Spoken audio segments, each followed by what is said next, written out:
The revolution is real, it's live, and as some comrades say, it's lit, right? lit.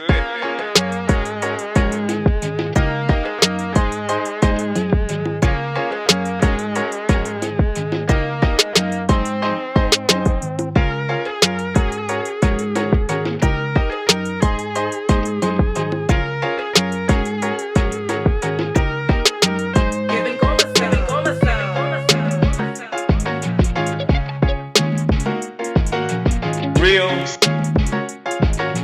live, lit.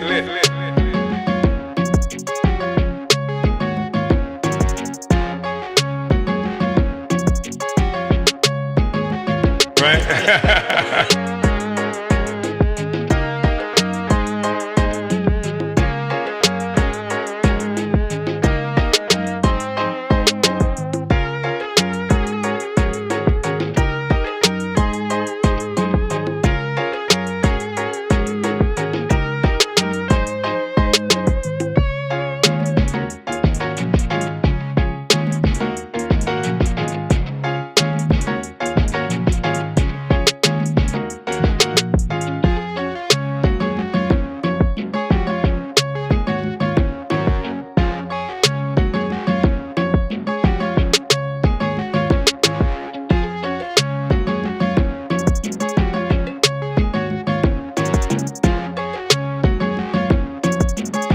The revolution is lit.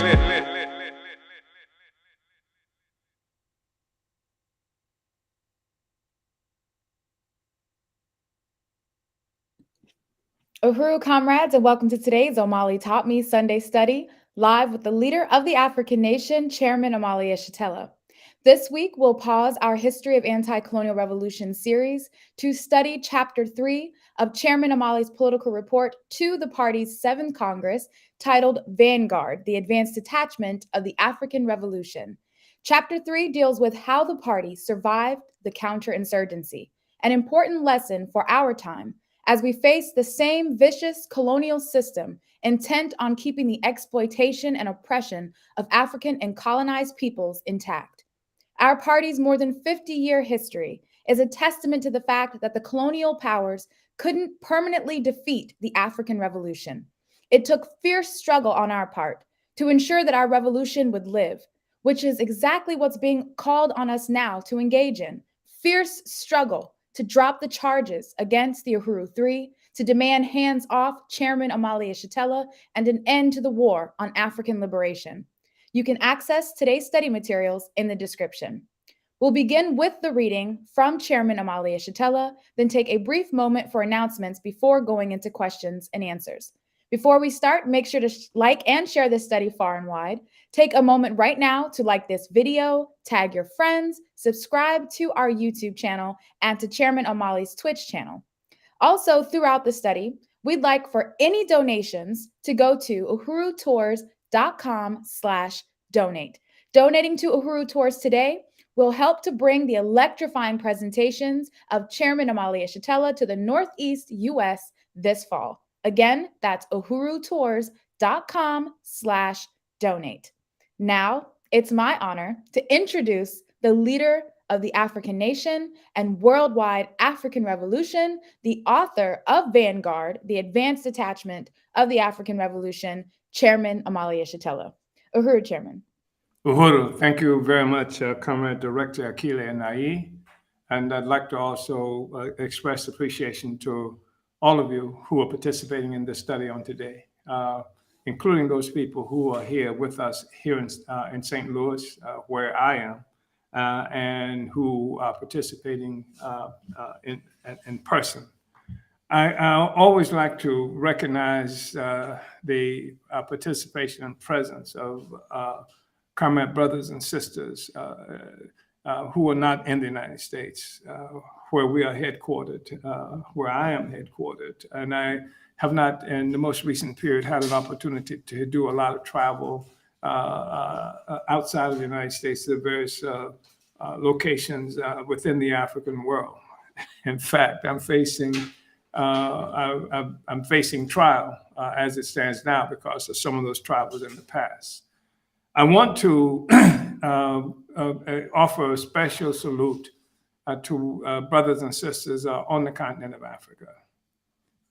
You have more difficulty than most of us in terms of participating in these studies and these discussions. And as all of the African world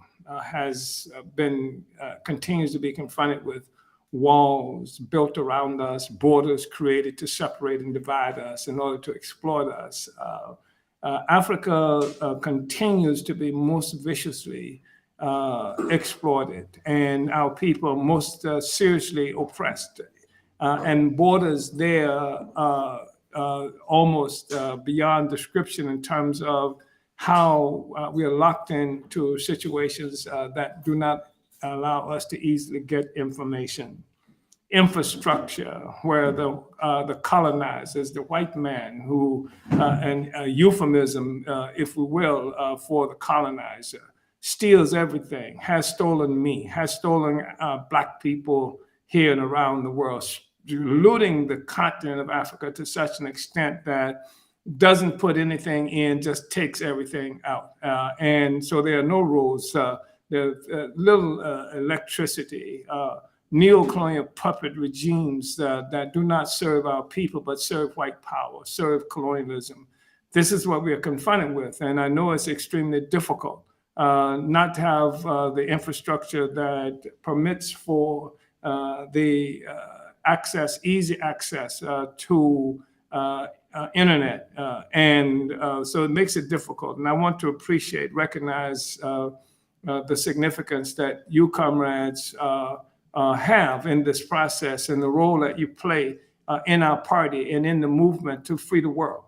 And so I know that many of you engaged in processes where there are groups of you who come together to participate in these studies, and I want to recognize that. I also want to send a special recognition and shout out to my sister-in-law, Afua, who is located in Ghana, the seat of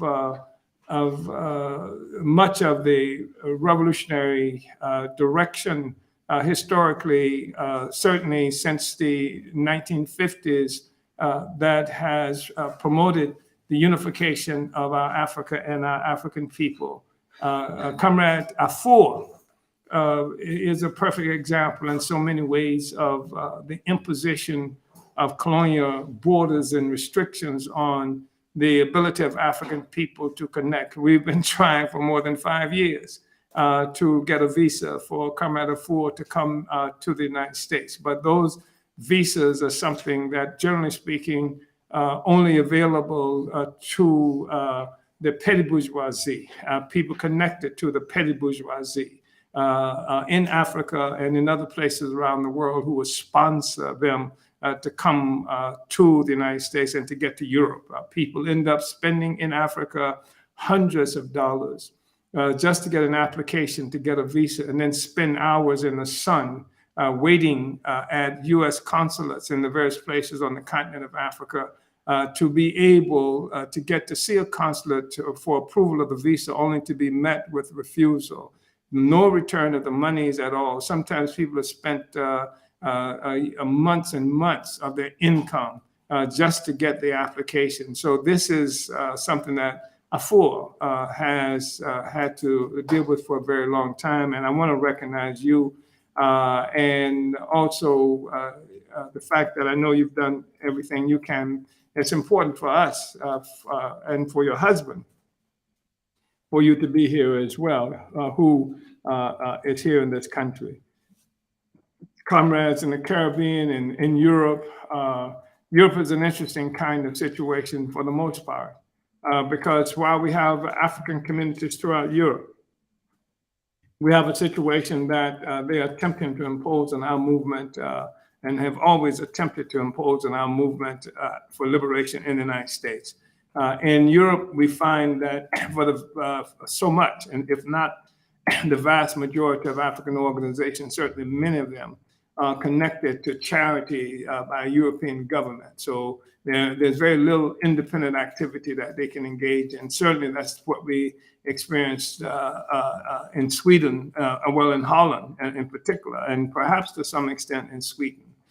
So one has an organization that's supposed to be about African people. One receives charity from the government. And then, of course, that places restrictions on what one is able to put forward. And so one cannot put forth anything that breaks free from the colonial mode of production and the dominant colonial power in the countries that they're located in. So we recognize that, and we recognize how difficult it has been for us to build our movement the way we would have it built. But we still are struggling. We are struggling. We've struggled in Sweden. We've struggled in the Netherlands. We've struggled in terms of having party organizations, movements in Belgium, in France, and Germany, and various other places. And there are remnants of our organizations and an ideological presence that we have there now. I want to just recognize that you are there and that we are aware of the fact that you are there.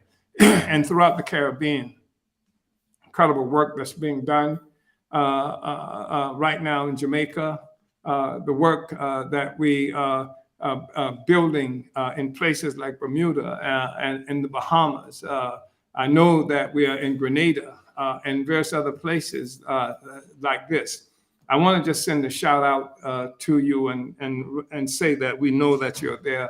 We appreciate that. We recognize that. And that your presence here is just another indication of the will of our people to come together despite all the obstacles and all the false borders and false consciousness that have been imposed on us by our colonial oppressor.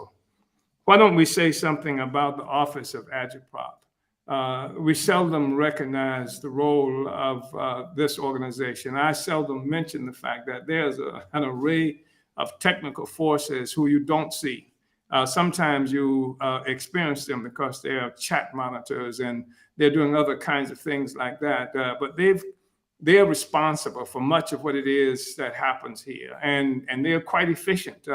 And things break down sometimes, but it's not because of them. It's not because they haven't rehearsed it. It's not because they haven't put things in place to make this happen. So I just want to acknowledge your presence and under the leadership of Comrade Director Akile Nai, and also the fact that there's a Black Power blueprint, there's a Black Power 93 radio station in St. Petersburg, Florida, that is also broadcasting this as we have this discussion. It plays a really important role in helping us to get the word out. And this is one of the reasons you would see that when our headquarters in St. Petersburg was attacked on July 29th of last year, one of the first things they did was shut down the radio station because of its effectiveness. And so even as this is happening, 96.3 in St. Petersburg, Florida, is being simulcast in many instances by 99 Jams, I think it is,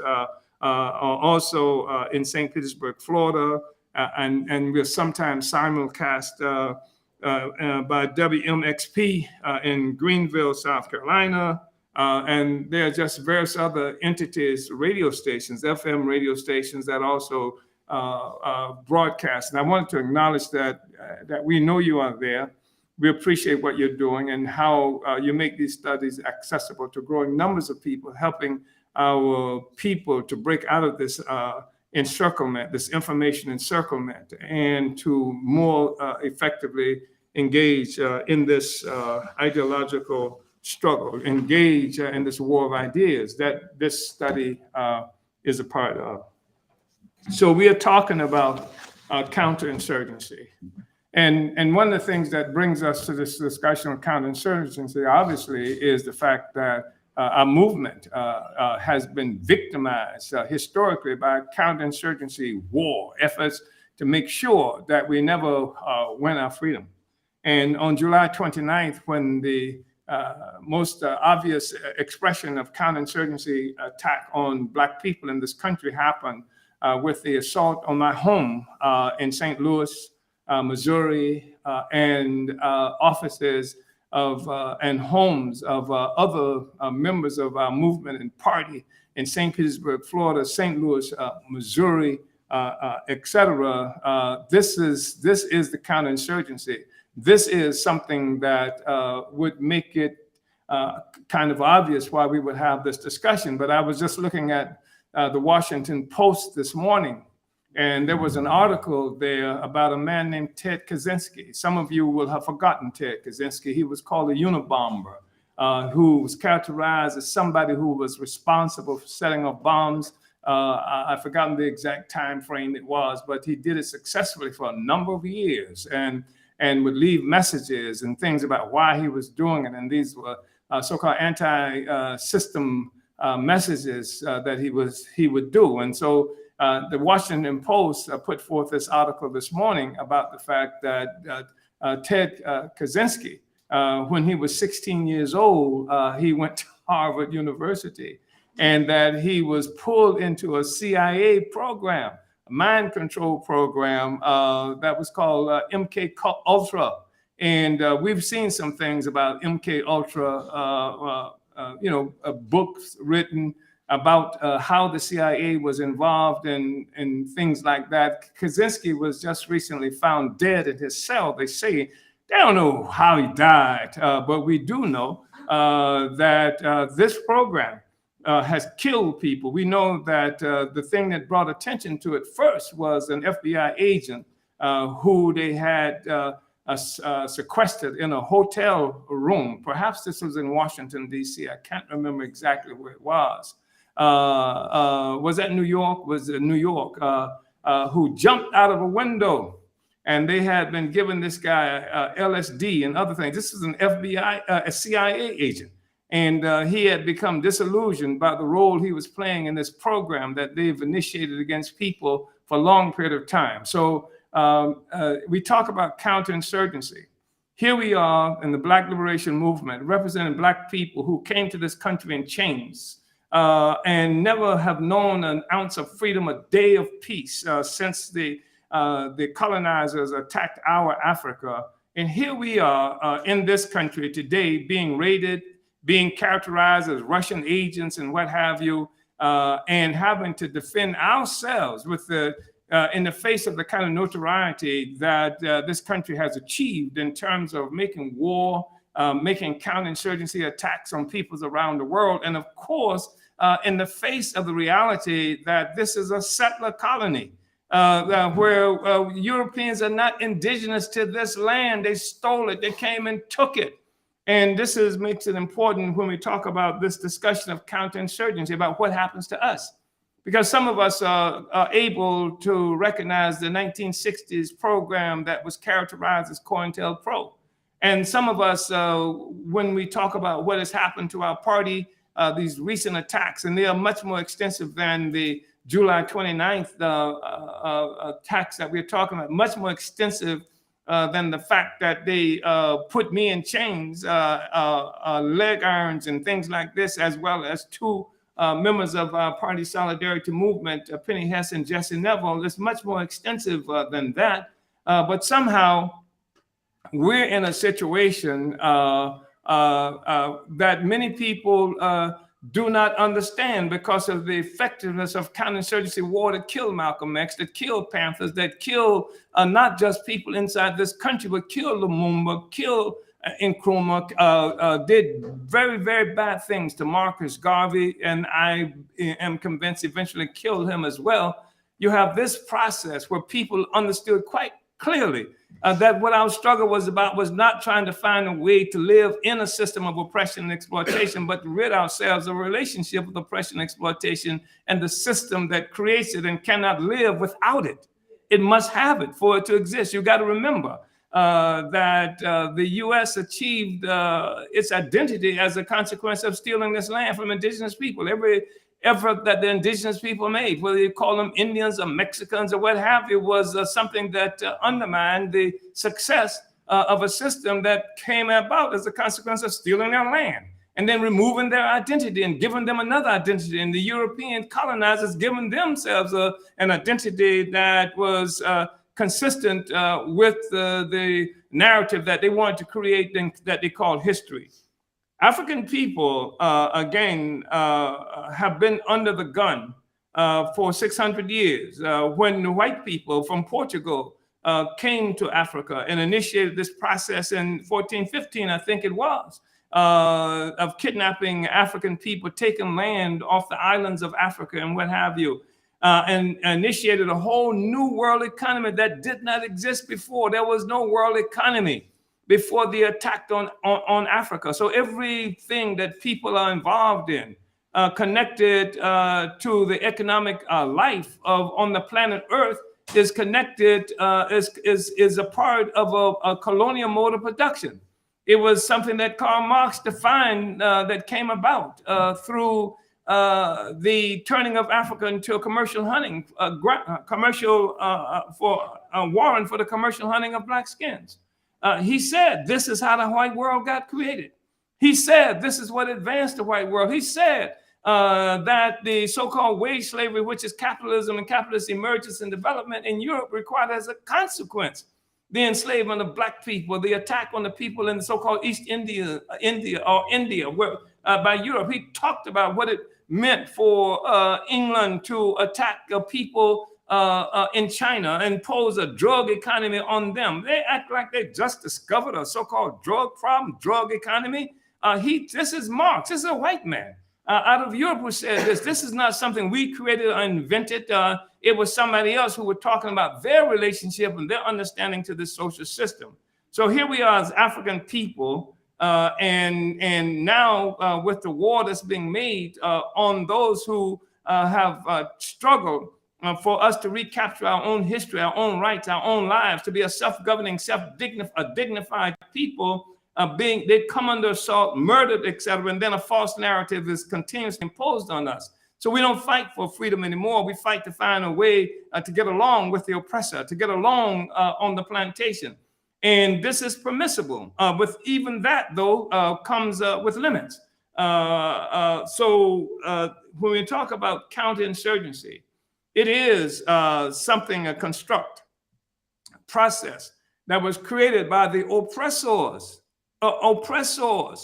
for the purpose of maintaining the status quo, of maintaining the ongoing oppressive conditions of existence for Africans, for other people colonized all around the world. And to do this, they have created what is called the state. The state power came about as an existence of a split in society. And where we first see this split very sharply is in a place called Europe now. It's called Europe now. A state is something that becomes necessary when societies are split, and when a sector of the population lives at the expense of the rest of the people in that society. People don't easily give up their lives. Don't say, okay, I'm going to go to work today. I'm going to make tables, and I'm just going to get a certain amount of money, keep a little bit of what of the tables that I create, and let the ones who own the means of production take all the other resources for themselves, feed their families when I can't even afford to buy a table. People don't say, okay, let's do this. It takes violence. It takes oppression. And this is what the state is. The state is this form, this organized coercion, an institutionalized process that locks people into the status quo to protect the social system. So if you got a social system that's based on slavery, then obviously you have to have an apparatus that maintains this. As quiet as it's kept, despite the fanciful stories that our oppressors tell us about the poor darkies, happily own the plantations, picking cotton and bringing mint juleps to the slave master, going, Lordy, Lordy, Lordy, master is dead, etc. No. The Africans have always resisted. There has never been something that we've accepted voluntarily. So the most vicious, intensive forms of violence have always been needed, and this is what gives shapes and form to the state that we are talking about. We've had to deal with all the time. This is what gives birth to counterinsurgency, if you will. And counterinsurgency is something that looks how it needs to look to satisfy the interests of the oppressor. So we can talk about COINTELPRO, and we will. And we mentioned in this study but COINTELPRO is just one expression of the war, of the need of the process that's been used to keep African people living under domination. And counterinsurgency is something that employs all forms of warfare: ideological warfare, economic warfare, political warfare, military aggressions, etc. In fact, this force and violence is in the final analysis, the platform upon which all counterinsurgency activities rest.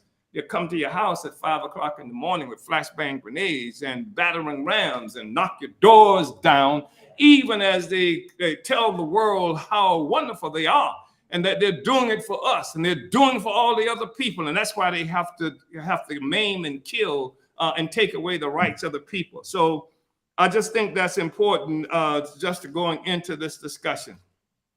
Also, related to that, the oppressor always disguises what it is that he is about. If he can get away with it, it becomes necessary. When it's not necessary, it's just brutal, doesn't do anything, just does it. But with the awakening of the masses of people and the awakening of people all around who's in a contest with the same power, then the oppressor finds it necessary to disguise what it's about.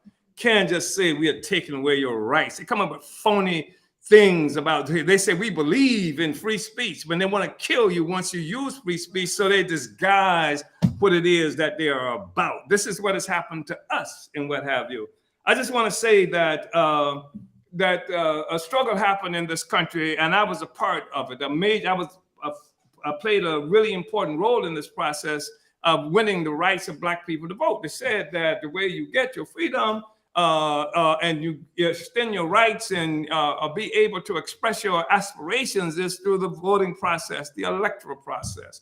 They say, this is how America is. This is what you do. It is a rule, a government governed by rules of law and things like that. So the law is that if you want to make progress, you don't pick up a gun and shoot somebody. You don't put together your own army and take over.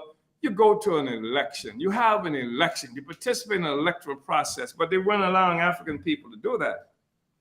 In fact, we weren't brought here to participate in elections.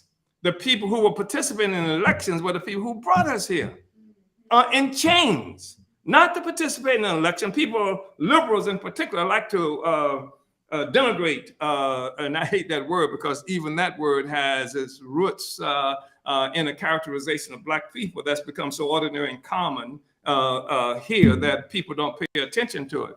But they like to talk badly about Chief Justice Taney, who is the one who authored the Dred Scott opinion that says that Black man has no rights that a white man has to respect. That was from the Supreme Court. And then he gave a pretty clear basis for that in the opinion that Black people were not brought here to vote.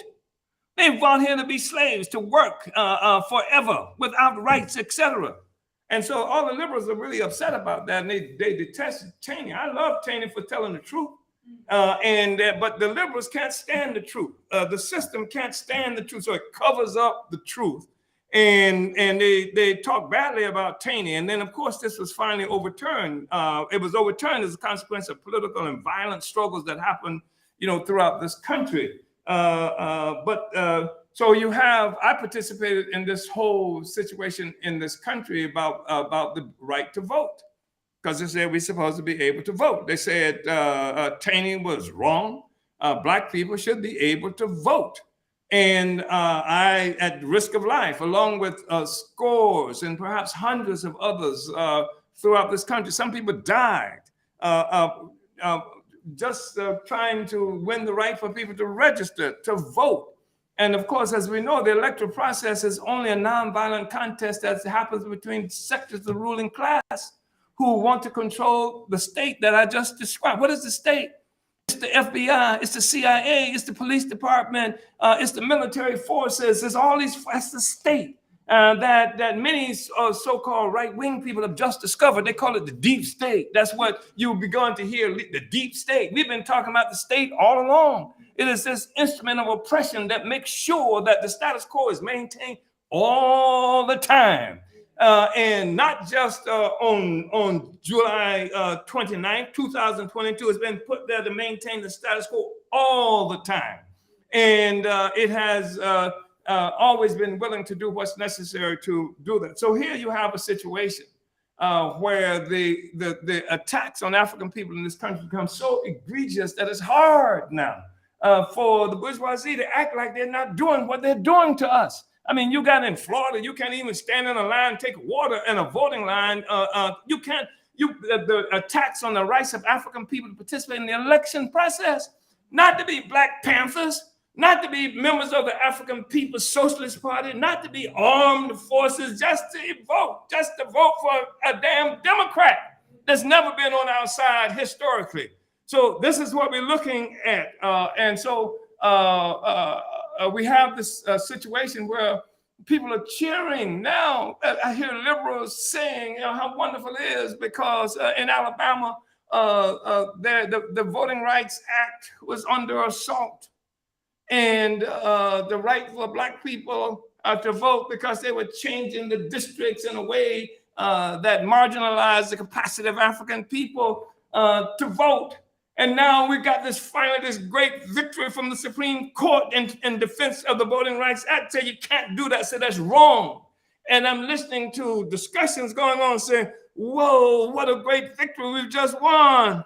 But hell, which of those forces from the ACLU that's talking about defending the so-called Voting Rights Act understood that the Voting Rights Act was under assault on July 29th when they attacked my home, when they attacked the offices and homes of other people in our movement for what? What did they say they attacked? Because we participated in the election. They said 2017 and 2019, we participated in the election. But they didn't say they violated the Voting Rights Act. They said we are the criminals in doing the election because we didn't do it for us. We did it because the Russians told us to do it. Where is the ACLU that went to the Supreme Court in defense of the Voting Rights Act? How the hell can you say that was a victory for Alabama, this Voting Rights Act then that they're talking about, where this is the same Alabama where in 1963 they bombed a church that killed these Black babies, these Black girls there. And then in 2022, they're bombing my house, you know, because of how we vote. It's ridiculous. So we have to talk about this whole issue of counterinsurgency and the role the media plays in that. That's their media. It ain't your media. You ain't got nothing but us. But us. Because we recapturing the consciousness and the goals of our movement, which is not to find a better place, a better spot on the plantation, but to destroy the plantation itself, to destroy relationship to plantation. We're not trying to find a more comfortable slavery, a more comfortable colonialism. Colonialism and slavery, by definition, cannot bring comfort to those who are colonized and who are enslaved. So anyway, I just want to say those things, introducing this discussion.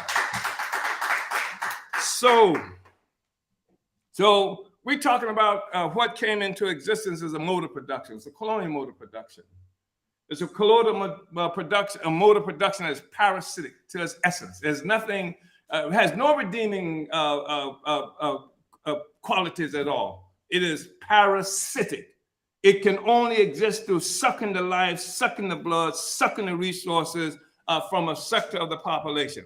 Now, people make the mistake when we say it's a colonial mode of production by thinking that it's a colonial mode of production that only affects white people, but that's not true.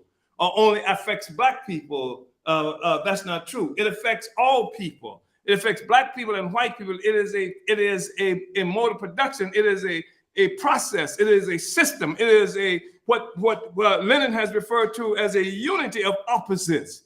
You cannot have a slave without a slave master. You cannot have a colonist without having somebody who's colonized.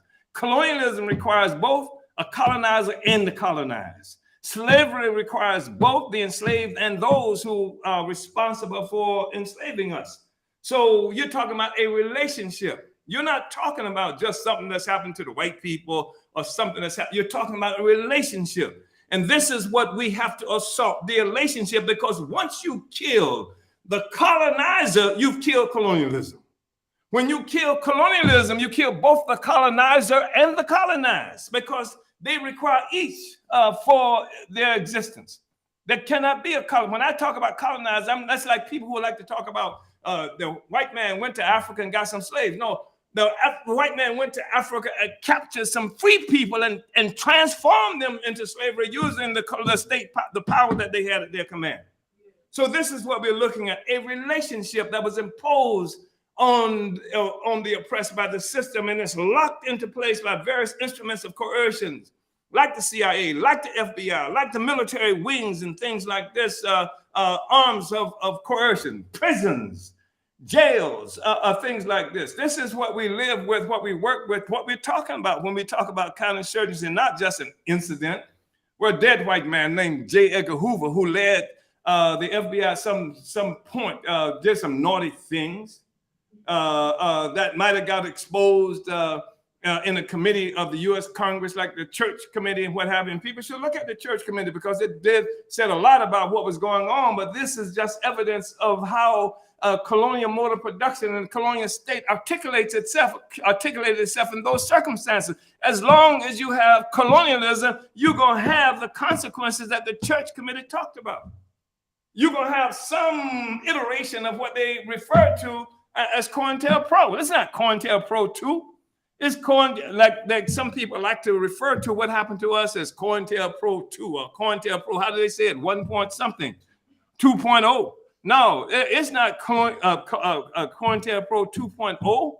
It's counterinsurgency. That's an absolute requirement in order to maintain the enslavement of people. So, and the only reason you don't hear that discussion happening as much today is because they killed so many, destroyed so many of the organizations that was fighting for against colonialism and for total liberation. Black people have a right and a responsibility to claim our capacity for self-government, self-determination, self-reliance. That's our responsibility. You can't be a complete human being, a complete human society without having that capacity.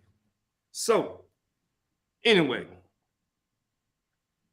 So the fact is that, and building the African Socialist International and deepening our internationalist, African internationalist ideology and organizational and practical work with peoples all around the world is just a critical aspect of how we defend ourselves. The fact of the matter is that if you look at it concretely, if you look at it in the terms that I'm talking about, the war that's being made against us, the war that was made on the attack on my home on July 29th of 2022, the attack on the offices of our movement, a war that was made against the Black Panther Party. This is a struggle of self-defense for that system. The system cannot tolerate the freedom of Black people. And so when we move to win our freedom, there's something that challenges the continuing existence of a system that's based on expropriation, fault, or terror, and taking people's resources. And when we say resource, we're talking about actual life itself. It's being stolen every day. When you look and talk about things, the number of Africans who are in prison, the early deaths that experienced by Black people, the kidnapping of our children by legitimate entities that call themselves child protective services and things like this. This is a theft of life itself. When you got a situation where the lifespan of African people in this country is something 6 years or more, less than the lifespan of white people live in the same country. And then when you look at the lifespan of Africans and other peoples around the world who live under colonial domination as compared to the colonizers, life is being stolen itself. And then you've got imposed on us people who they call leaders, who do horrible things in the interests of white power. And they do it without shame. They do it without shame. And they get their pictures in the paper and they get a lot of likes on social media. Anyway, so this we're dealing with now is chapter 3 from the book Vanguard, the Advanced Detachment of the African Revolution. And we say that's who we are. And we can say that even without, any serious challenge. Nobody else even claims to be fighting to make and complete the African Revolution. In chapter 3, we try to give some examples throughout the book. We don't just try to talk about things, but we try to lay out an historical basis. We try to show concretely the basis of the analysis that we've come to. We try to tell you how we came to certain kinds of conclusions so that you can check us. Take our voice. We tell you how we came to this conclusion, then you can investigate yourself and see if it makes sense or not. You don't have to break in our house and steal a computer. Read the Burning Spear newspaper. Read Vanguard, right? Yeah, you can find out this. So we say chapter 3, how the party survived the counterinsurgency. Comrades, since its inception in 1972, our party has been the only force that through theory and practice exposed the historical basis both for the rise of the Black Power movement of the 1960s and its demise. We are the singular voice that waged tireless political struggle and fierce on-the-ground campaigns, showing that the demise of our courageous movement in the 60s was brought about by a violent and devastating U.S. government counterinsurgency known in counteroffensive, known in military terms as counterinsurgency. The will to struggle and the heady confidence of the African working class feeling the power of its own leadership did not go out of style or lose favor among the masses as fabricated in the United States government's narrative of our defeat. By the mid to late 1970s, almost all those so-called revolutionary African leaders and organizations inside the United States and around the world that had actually survived the US government's murderous assault were now compliant with imperialism's myths about what happened to us in our historic liberation struggle. Contrary to the ruling class lies, the African working class did not suddenly develop a preference for heroin and crack cocaine, poverty, homelessness, police murder, and years in prison over self-determination and political power. We did not abandon our children. We did not abandon our children or willingly turn them over to their kidnappers in the US foster care and prison systems. We did not gladly give up our power and leadership to the African petty bourgeoisie, the neo-colonial class.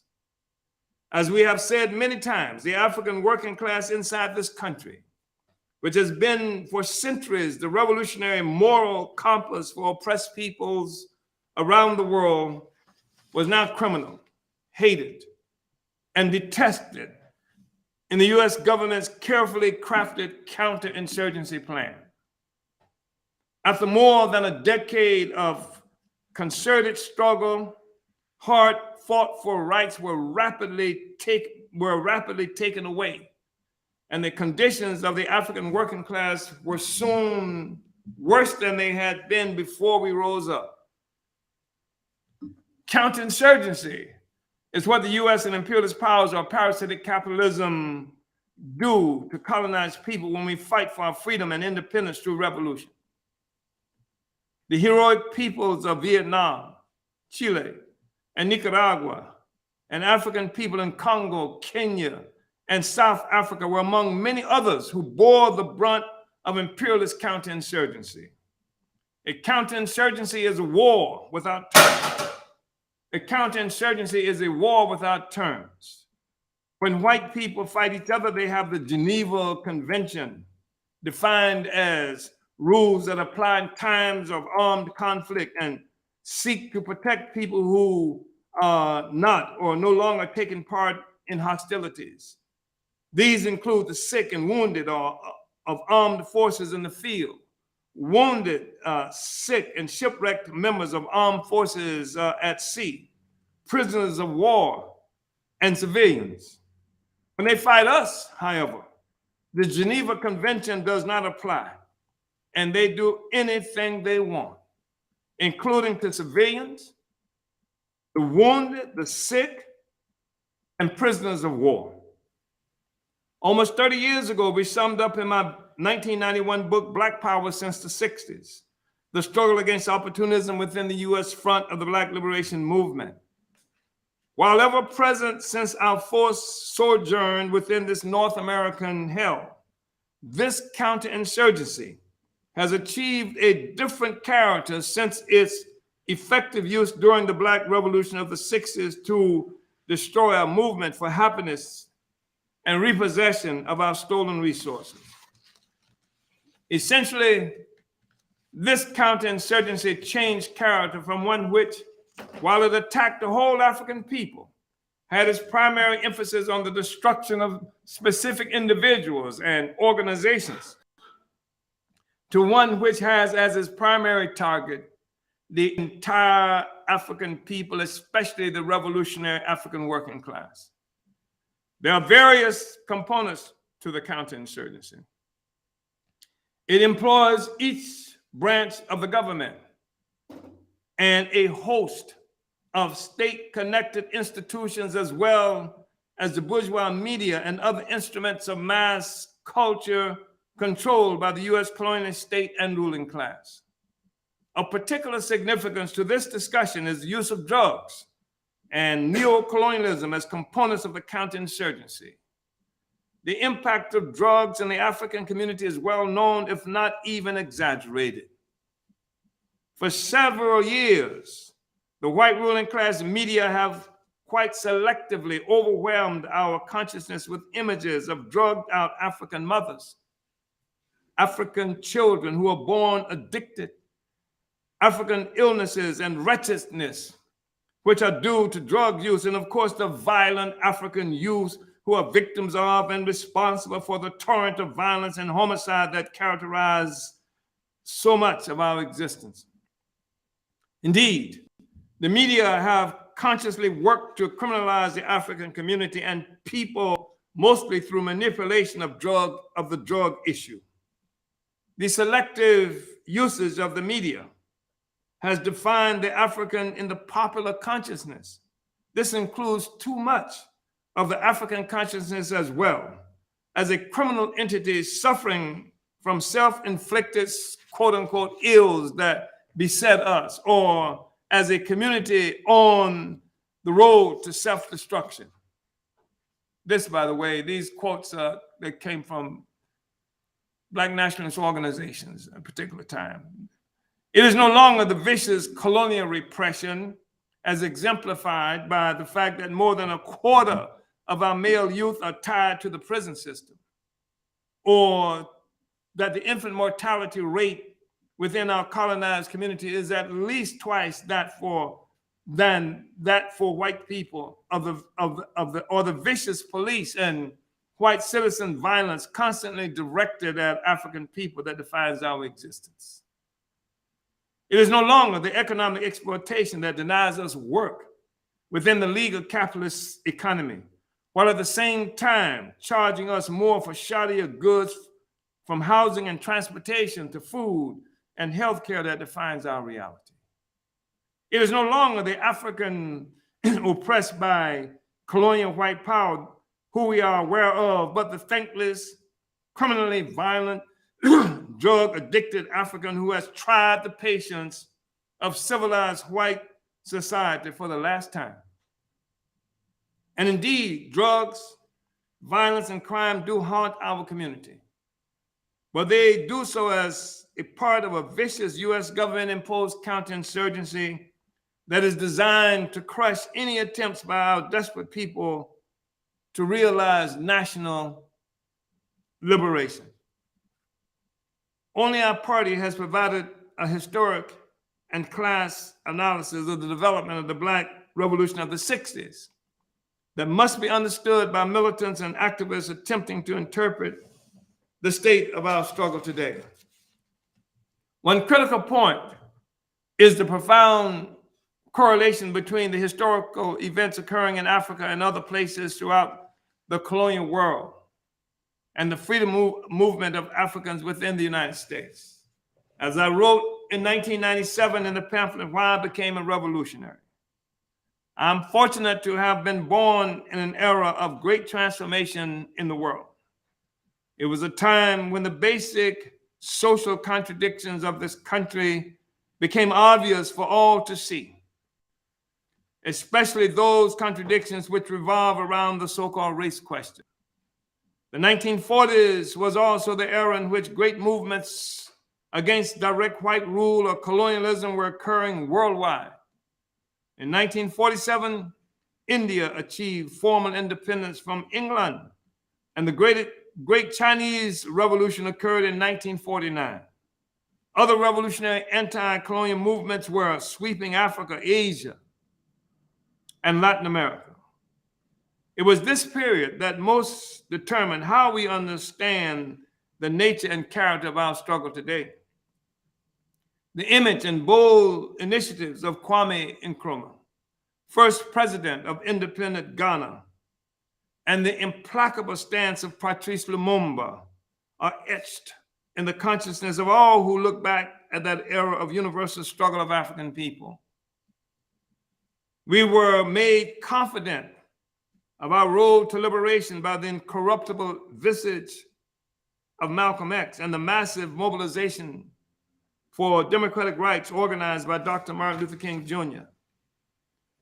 The scenes of courageous young Africans from the Student Nonviolent Coordinating Committee, the Hunter of Militant Organization, and the Black Panther Party, to name just a few examples of the high resistance at the time, leave many Africans at a loss.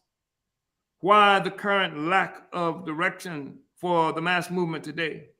Why the absence of universal opposition to our colonial domination as a people? Only the African People's Socialist Party has answered these questions. The answers lay in the counterinsurgency. Bourgeois thinkers in this country have come up with a shallow explanation for the rise of the anti-colonial liberation struggles during or following both the First and Second Imperialist World Wars to redivide the world.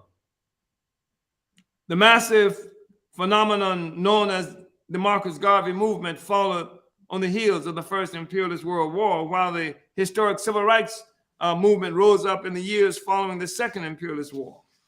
They tell us that African soldiers and other colonial subjects who participated in those wars in defense of our colonial oppressors were inspired by our first glimpse of freedom when we visited other lands as soldiers for the empire. There may be some truth to the fact that many of the colonized were able to leave our neighborhoods and villages and experience the larger world for the first time since white power took over our lives.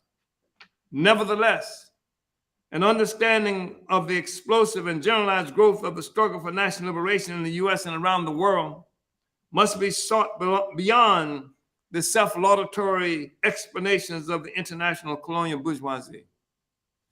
Historically, the colonial rulers have always employed their subjects to fight predatory wars, whether between themselves or against other colonial subjects. The British used Africans from other African colonies in their attacks against the courageous Kenyan Land Freedom Army or Mau Mau. The Mau Mau successfully stood up to the British Empire for many years before the brutal terroristic British counterinsurgency campaign was able to crush the heroic struggle in the 1960s.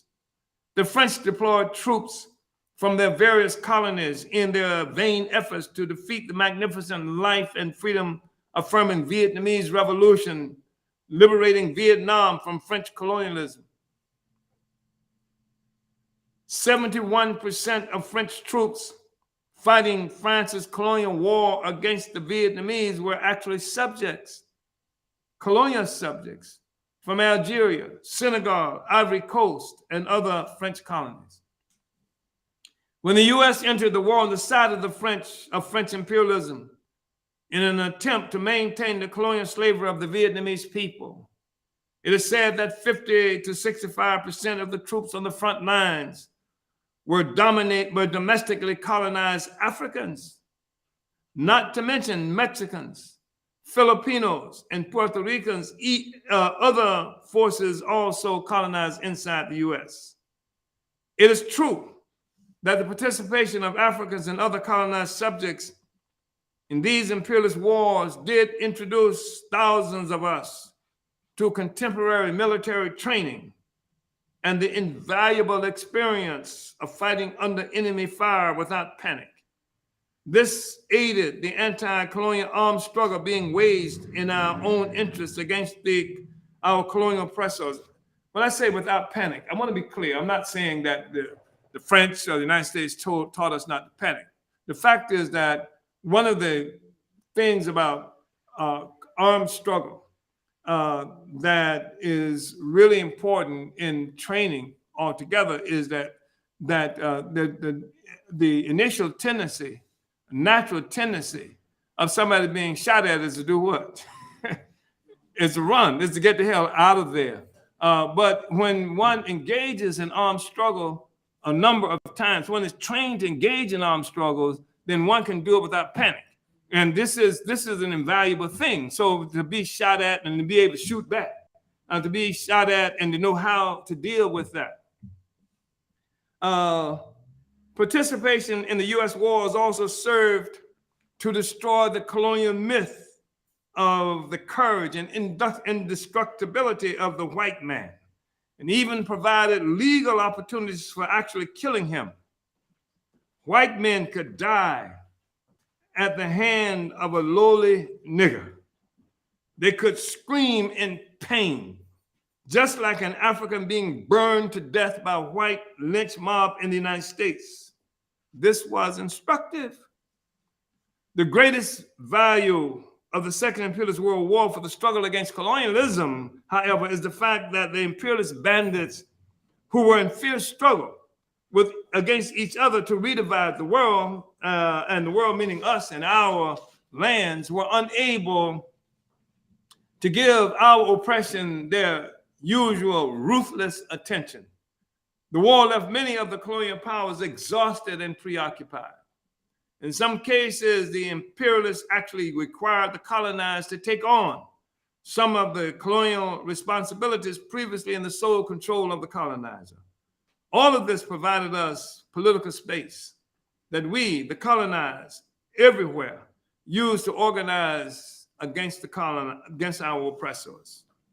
Inside the United States, thousands of African people risked their lives and limbs fighting in the first imperialist war for the interests and freedoms of white people, only to be targeted upon return to the United States with lynchings, Jim Crow, unspeakable violence and assault by those same white people after the war.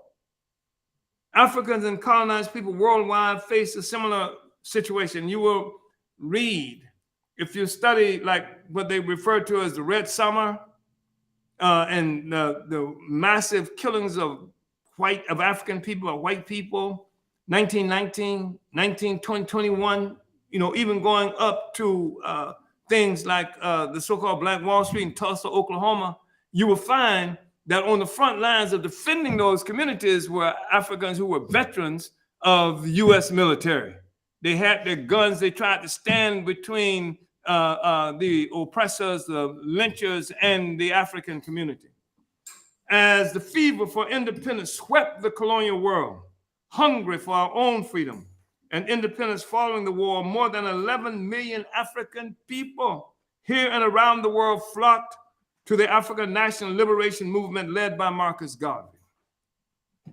So with the end of the Second Imperialist War, the world economy changed hands from the British, who up to that time controlled 25% of the world's population and territory, to those of the US.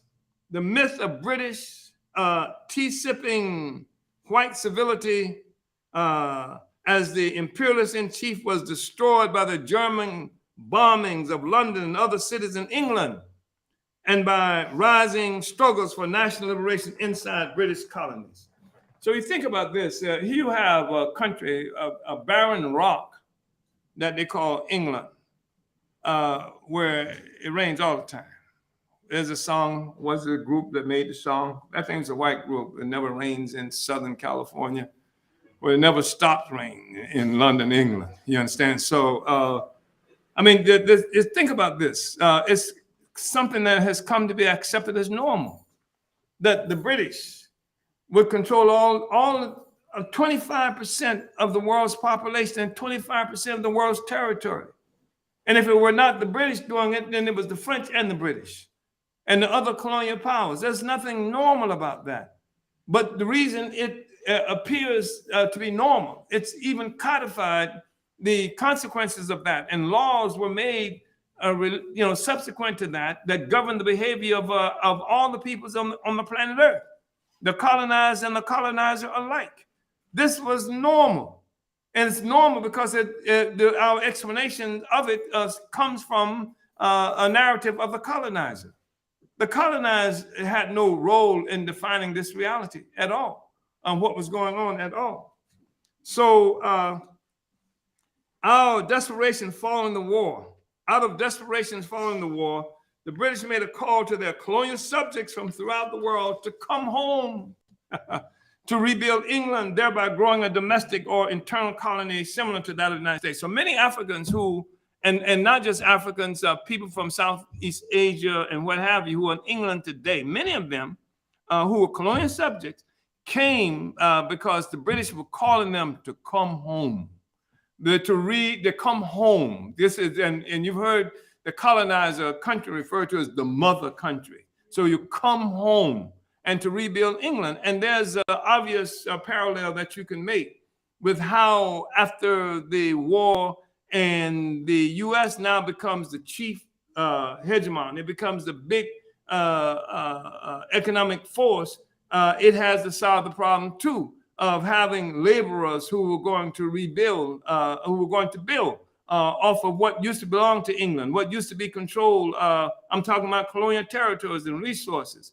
And how do they do that? They do the same thing that the British is doing when they call on them to come home. Now what the United States is doing is putting forth a movement to get African people, to a sector of the bourgeoisie in this country, to move from down south to up south, to work in these factories now where they can transform these goods that they're getting from England, from France, from Nigeria, from India, from all these other places, and transform them into finished products. This is what helps to transform this entire thing. So you got England doing that, the United States doing it with another version. Soon thousands of colonial workers were recruited. Now we're talking about to relocate to England, to be exploited in the process of reconstructing the former colonial power that now lay in ruins. This influx of Africans and South Asians into the imperialist center initiated real class struggle that ruptured the facade of class peace. Previously, the unity of British workers with their ruling class had made it unnecessary to arm the English police. If you read some stuff we've written before, we quote Engels as telling somebody that the British workers and the British ruling class have the same position because they enjoy, both of them enjoy resources coming from the colonial territories. They are colonized. But now they lose these through this war. And because the British and the workers had the same position, it wasn't necessary for the British to have guns and things like that to control the population. There was class peace there. This class peace now is going to be disrupted as a consequence of the colonized people coming from India, coming from Africa into England to be subjected there. So the internal class struggle in England had been smothered by the abundance of colonial booty that filled markets, dinner tables, urban departments, stores, and provided holidays and home ownership for workers and the bourgeoisie alike. Class struggle was also muted by the transfer of excess white populations to the resource-generating far reaches of the empire, Southern Africa, Kenya, India, Australia, Canada. All those white people who were there. There's an instance where we've quoted Cecil Rhodes, the guy who led the struggle against Zimbabwe and Southern Africa, for whom Rhodesia, that's now Zimbabwe was named. And there's where he was having a discussion that I was walking through, I think it was South London or something, and there were riots and people were demanding bread, and it became clear to me that we had to become imperialists in order to first get rid of the part of this population that was here and be able to bring resources to England. They were conscious of this. Today, the British do not boast so loudly of a pacifist police department. Increasingly, the armed British police force inside England is no different from the arm of the state called the army when it is deployed in Kenya, Nigeria, Rhodesia, South Africa, India, and Ireland. The United Kingdom is a lot less united today as a consequence of the importation of labor and class struggle from the British colonies. While many colonies were to win nominal independence through people's struggles in the years following the Second Imperialist World War, imperialist powers retained economic and political domination over African people. The imperialist strategy of neo-colonialism, or white power in blackface, carried out by the African and colonized petty bourgeoisie, proved to be an essential tool of counterinsurgency. The U.S. did not suffer the consequences of the war being fought within its domestic borders, like England did, France did, and much of Europe, wiped out by this, and became the center of the capitalist world economy. This is reflected in what is known as the Bretton Woods Conference, the 1944 United Nations Monetary and Financial Conference, which established the World Bank, an international monetary fund that relocated the center of the world capitalist financial system to the United States. The European imperialist powers are now forced to share with the US their previously dominated markets and resources from their colonial bounty. I'm reminded of the movie The Godfather, where they're all sitting around the table, and I've forgotten which of the mafia chieftains is requiring of the Godfather to share some of your Georges and your lawyers and all these other things that you control in your territories. And anybody remember that? Yeah. This is the movie, and this is what we're looking at now. This is no different. Yeah. It's no different. And he refused to call me Godfather. So, resources, raw materials from the colonies that were opened up to U.S. exploitation began to generate a critical need for U.S. workers to transform them into finished products. Workers from Eastern Europe, having become a part of the Soviet bloc after the war, were no longer available to the U.S. as in the past. The bourgeois solution for the U.S. worker shortage was located in the southern states among the domestically colonized African working class. The problem was that all the colonized African, the problem was that the relations of production in the South required Africans to be tied to the intense back-breaking toil associated with the labor-intensive capitalism in jobs such as sharecropping, mining, and agricultural work. This left a really interesting taste for African people, because You know, when I was going to school as a youngster, even in elementary school, the teachers who loved us, who were good, and I was fortunate never to have gone to what they call an integrated school.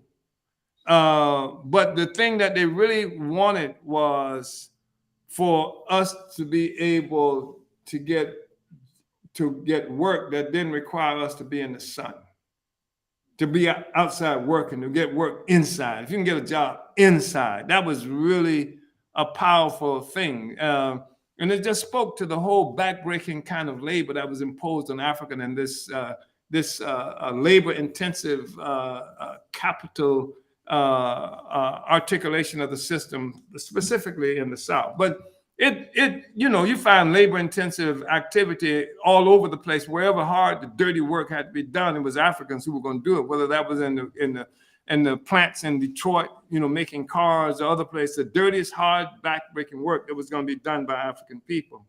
So we say that the Southern-based, labor-intensive colonial capitalist system was opposed to any kind of change that might challenge its profit and domination and the existing relations of production that protected it. These relations of production were justified by the ideology of white nationalism, which had used terrorist violence for its perpetuation since the earliest days of our enslavement on Southern plantations. It was for these reasons that African laborers were denied the right to the minimum education that would be necessary for workers in the capital-intensive production in northern factories. This is why the liberal U.S. bourgeoisie supported the nonviolent efforts to legalize education and basic civil rights for the oppressed African workers in the South. See, to do the work that we had to do in the South, you didn't have to have any education. In fact, education was bad. Ditch digging, plowing, all this kind of stuff didn't need education. And it was something that was suggested that if Africans knew and were conscious and aware of other possibilities and other things, then in the aspiration of the African population would grow. So there was a dangerous kind of thing. So no education for African people in the southern part of the United States. That was based in part on the relations of production that existed there. The apartheid regime in South Africa was influenced and built on the same relations of production that existed within the United States, where Africans were totally disenfranchised and defined as subhuman. There was such a thing as nigger work that placed restrictions on where Africans could work and what we were permitted to do within those workspaces. I hope somebody's not offended because I didn't say N-word work. It was nigger work. And I'm saying it because I refuse to erase the evidence. Separate toilets, drinking fountains, and neighborhoods were also used to define Africans as less human than the North Americans or whites who set the standards for human identity. The colonial state, which included the white population in the South, also initiated deadly prohibitions on all social interactions, especially sexual, between the colonizer and colonized, essentially between African men and North American women. These deadly prohibitions involve massive government-sanctioned lynchings, human burnings, torture, white mob attacks, destroying whole African towns, rape and general degradation of African people, for which, as of the 1950s, no white perpetrator was ever prosecuted. Not only no white perpetrator was ever prosecuted, no U.S. president, who we are being told now, with the indictment of Trump, not supposed to be above the law, right? Trump is evidence that no one is above the law. Where was the president who hosted the showing of the film that he called, it was like lightning writing on the screen that promoted in the Ku Klux Klan. What was the name of that film? Somebody say it. Birth of a Nation. And that was that Wilson? Was that Wilson who showed that in the White House? Where is that? And this is nowadays characterized as something within the United Nations as what? Genocide, right? Even showing the film, even promoting that, even making the film. Where this thing about nobody's above the law with Trump? No, that's a struggle between sectors of the ruling class that we're looking at. It ain't got nothing to do with who's above the law. The fact is that the law that we're talking about is one that rests upon a pedestal of what? Of the oppression and exploitation of colonized people and African people in this country. A crude but generally accepted ideologically backward definition of African humanity was a logical expression of the economic base of a slavery-generated social system.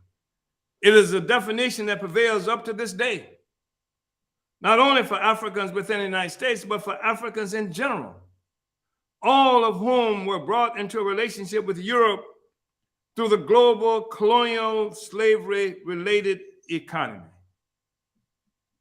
Nor is this backward ideological assumption restricted to what are generally regarded as reactionary, Klan, Boers, or fascist type of Europeans or whites.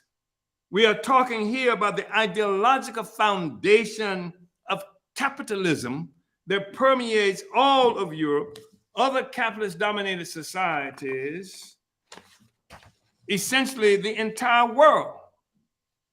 Happy Christian families, liberals and cookie-baking grandmothers all embraced the ideology and carried out this violence. It's really important to understand this. African workers attempting to leave the United States south for the capital-intensive production in the north often had to do so under extremely dangerous circumstances. In many instances, Africans risked their lives to acquire the education necessary for laborers in the capital-intensive production. These contradictions led to the alliance between members of the liberal sector of the colonial bourgeoisie, as represented, for example, by U.S. Senator and Vice President Hubert Horatio Humphrey, and former U.S. Presidents John Fitzgerald Kennedy and Lyndon Baines Johnson, and the liberal colonized African petty bourgeoisie. Both needed change in access to African workers. Both the liberal sector of the African petty bourgeoisie and the liberal sector of the white ruling class needed access to African workers, but for entirely different reasons. Both needed a revolution from above that would not overturn the entire colonial capitalist system, but would make African workers accessible to the interests of a sector of the bourgeoisie that was now trying to advance its own interests. The African working class, perennial victims of this terror, an arbitrary, extra-legal, and often very subjective, personalized violence, desperately needed relief from this situation. In the South, the violence was often personalized. I mean, it was very vicious, very personalized in many instances that included rapes and castrations and public, just very nasty, cutting women open, pregnant women, and killing their squirming babies, using them in football, using them for all kinds of horrible things. This is very personalized. This is not just killing somebody, right?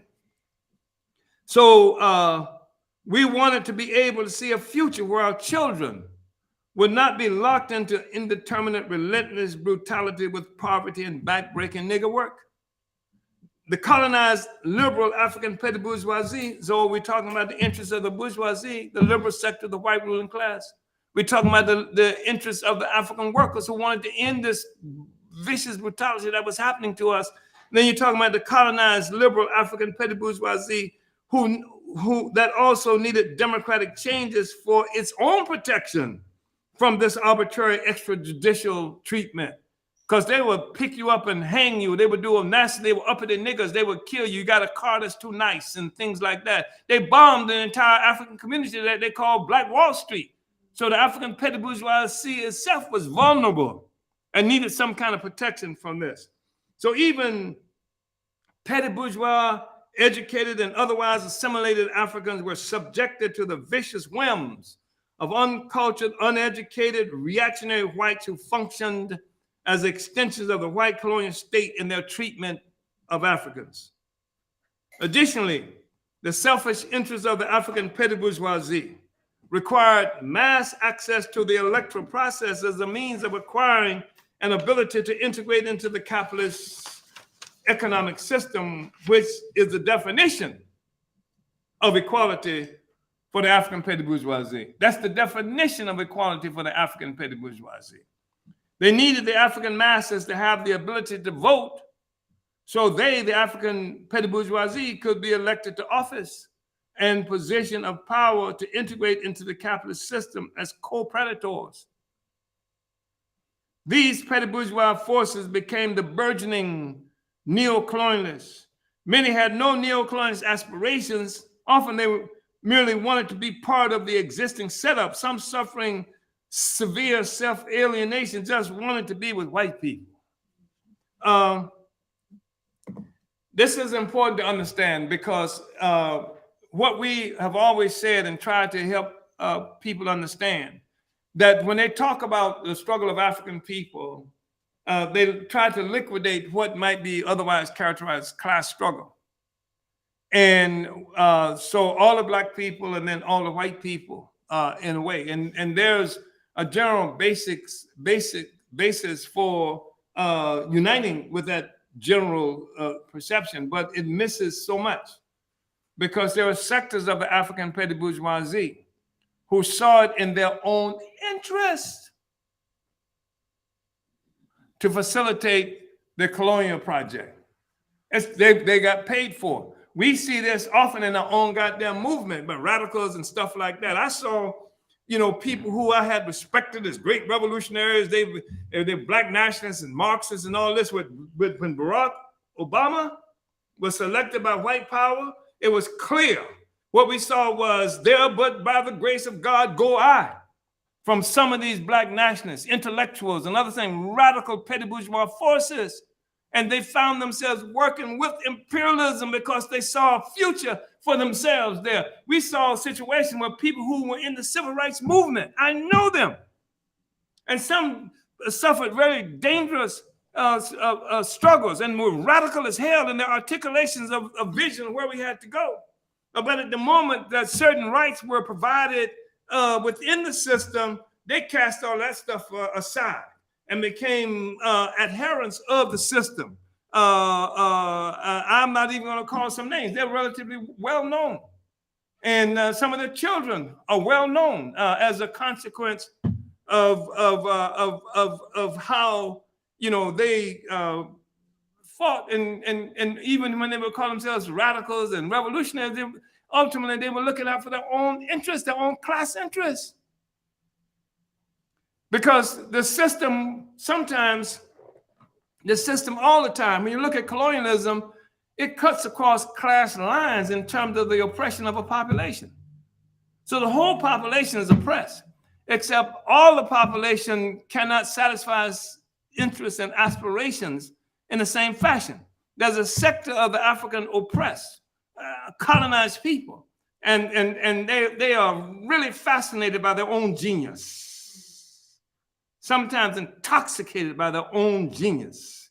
And so here they are, and they're oppressed. You got a tobacco chewing backwards sheriff in Alabama, no education and stuff like that.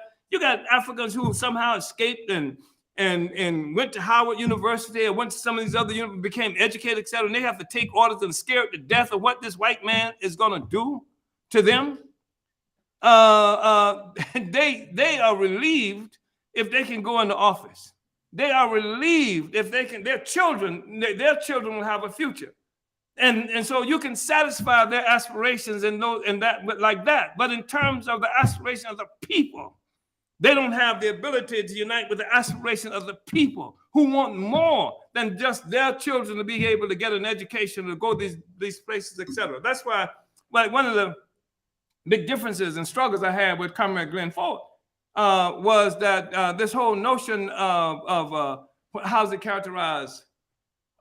A black misleadership class. What in the hell is a misleadership class? That's an really obscurantist approach to the question, because you don't talk about the divisions in a society, class society, by group calling some people misleadership. How do you identify them until they mislead?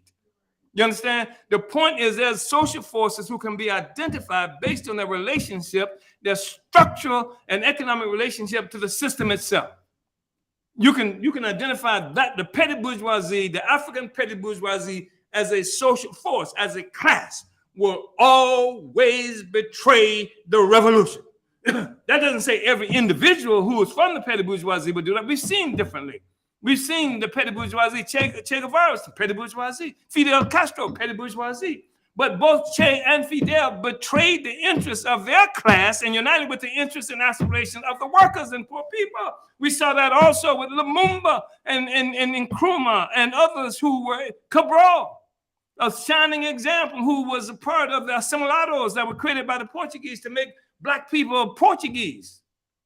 You see? So, but as a class, as a social force, not just as an individual, the petty bourgeoisie as a class will always look out for its own interests, and that will always mean that as a class, they will betray the revolution. I don't know if I'm clear on that or not. Yeah. Yeah. Huey was an interesting guy. I was really close to Huey in many ways. And, he came from a relatively, comfortable, kind of life. Not exactly petty bourgeoisie, but not hardcore, low, working class. But talking to him, and we were talking about another guy who can be really well known in the Black Panther Party, a leader, and he was saying that one difference in the two of them was that he could function in both worlds. You know what I mean? He could move, like with the petty bourgeoisie, and he could move with the working class. I mean, he could do that. And this other guy couldn't do that. He was sort of street and what have you. And so the point that he made inadvertently was that he abandoned the interests of that other group and united with the African working class. That was what he had done. And individuals can do that, So I know you're there lurking behind my back, Comrade Director, and I'm going to just go a couple of more minutes and then turn it over to you. Or I can stop now and you can tell me when you want me to stop. But let me just say this. The revolution from above that we have come to know as the civil rights movement was funded by the liberal white colonial rulers. This explains why the movement had to be based on philosophical nonviolence. The white rulers were not about to fund a movement that would engage in armed resistance to white terror that might destroy our colonial domination. They're not fighting to destroy our colonial domination. They're fighting to facilitate the interests of the liberal sector of the bourgeoisie. So, and to fund this black thing that they were funding was to make a revolution from above that wouldn't destroy the system, that wouldn't end the colonial domination of African people, but would carry out the aspirations and interests of a sector of the bourgeoisie, using black people as the means through which to do that. I know it sounds like the women's movement or something like that, the white women's movement. But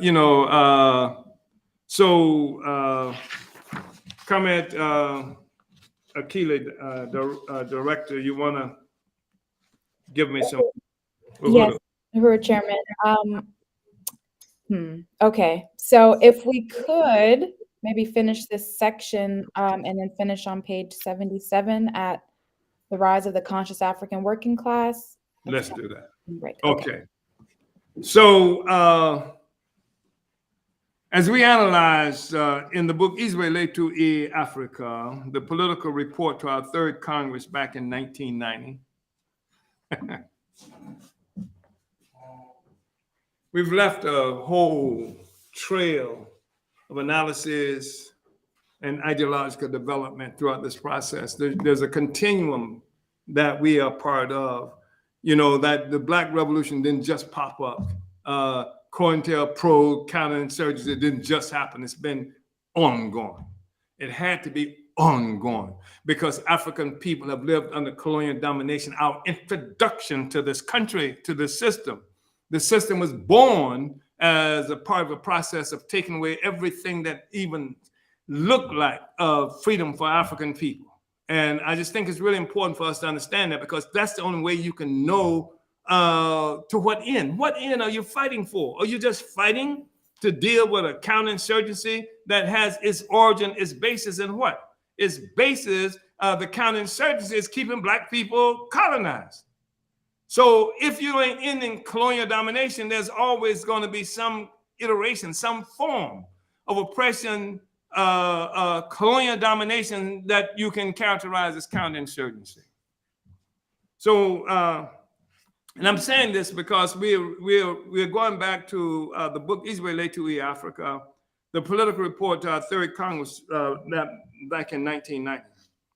The alliance between the liberal oppressor and the liberal oppressed was an alliance which required a limited or partial revolution. This partial revolution would result in the oppressed African working masses being able to sell their exploited labor to the liberal bourgeoisie and would give access to electorally gained white power to the African primitive petty bourgeoisie.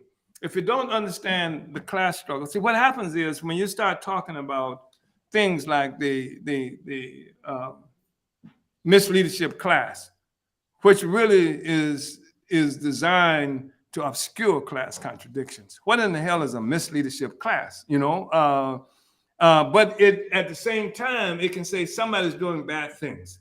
You got to recognize that some Negroes are doing some bad things to Black people, and that they cooperate with the social system. But you obscure the class question, and you become an apologist for a neocolonialist class. You become an apologist for the African petty bourgeoisie by characterizing them in such ambiguous and malleable way that you can, you know, like Africans used to always say, that's an Uncle Tom, that's an Uncle Tom. That's a very poor definition. You don't know who an Uncle Tom is until they act like one. You understand? You don't know who is a misleader until they act like one. But we're saying that society is structured in a certain way. We are materialists. We are historical materialists. There exists in the world different social forces with particular relationships to the economic process, to the social system itself. That's structural, economic structural relationships that inform and define more or less how they would work politically, how they would act politically. That's why you say, well, that person is a working class and straight from the working class, right there from the hood, but they always work against us. And why they do that? Because we are saying this. Even if you find an African worker, and you will find African workers, especially if they do not have access to their own brains, and they won't have access to their own brains as long as the government is successful in destroying its advanced detachment, locking up people who bring clarity to it and organization to it. But if you have, and you can have African workers who will do horrible things, but when they do it, they're not doing it, they're working against their material interests. When the African petty bourgeoisie does it, it works to serve their their material interests. Do you see what I'm saying? So I'm not saying that there are not sectors of the African working class who will not betray, who will not do such and such. I'm saying that when they do it, they are working against their material interests. What we have a responsibility to do is help to clarify to the working class what its material interests are. Because it is the bourgeoisie and the neo-colonial puppets in our communities that control the brains of the African working class. Not us. That's our job. We're involved in a struggle. And that means that while we have to inhabit these communities, these townships where the masses of our working people are located, bring political education, political organization, and the capacity to define and organize in our own interests. That's what we're saying. So, along with the natural aspirations of the oppressed, domestically colonized African people for national liberation, this was the real political and economic basis for the civil rights movement that mobilized. Okay, so we're saying that the alliance between the liberal oppressor and the liberal oppressed was an alliance which required a limited or partial revolution. This partial revolution would result in the oppressed African working masses being able to sell their exploited labor to the liberal bourgeoisie, and would give access to the electorally gained white power to the African primitive petty bourgeoisie, sell their labor to the liberal bourgeoisie, as opposed to being locked into this labor-intensive stuff that was going on down south. So along with the natural aspirations of the oppressed, domestically colonized African people for national liberation, this was the real political and economic basis for the civil rights movement that mobilized and gave consciousness to millions of African people throughout the US and the world. This was the real political and economic basis for the heroic resistance of the wretched, toiling African masses in the South. Both the white liberal oppressors and the oppressed liberal African petty bourgeoisie were determined to obscure the actual material basis for the struggle known as the civil rights movement and the real stakes that were involved. Both were determined to keep the masses of African people convinced that we were struggling to change the feelings of white people toward Africans, or that we were fighting for the right to live with the white oppressor nation, U.S. North American population. This is not peculiar to us.